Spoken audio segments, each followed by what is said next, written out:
rau thiam lim mei alle chung ding nga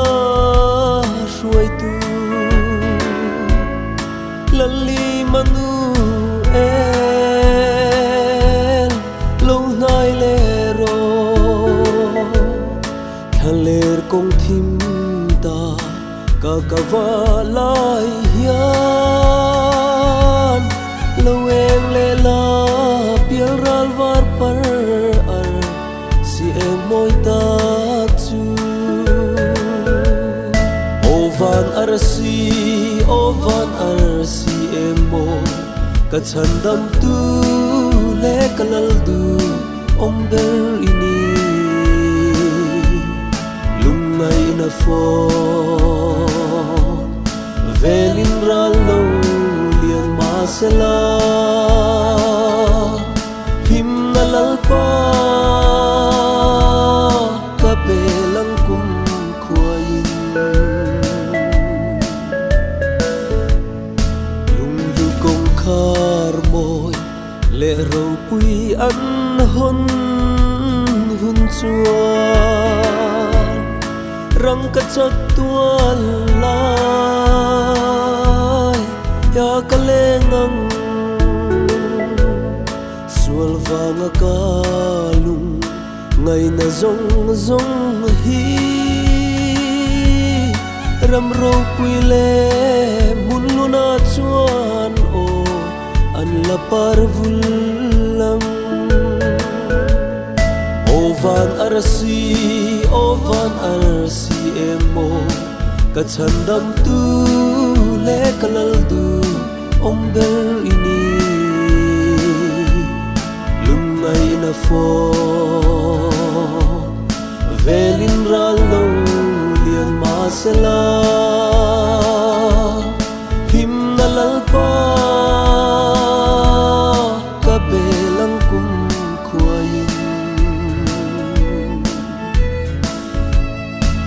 ram no lal na ram nitla ngai lo va chuan kan them ta ten kho vel ngai lo vin zain beram no ro puyan fa ka nun na thing dai lim noya chuan puan var sini nan le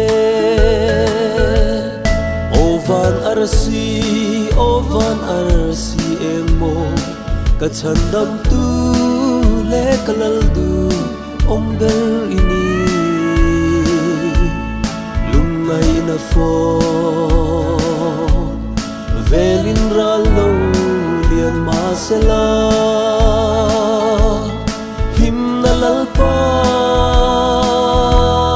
ka belang kum khuain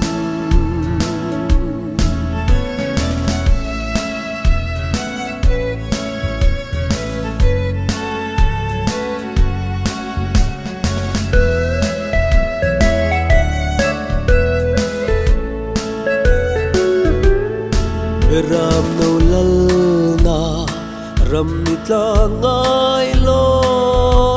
va chuan kan them ta ten kho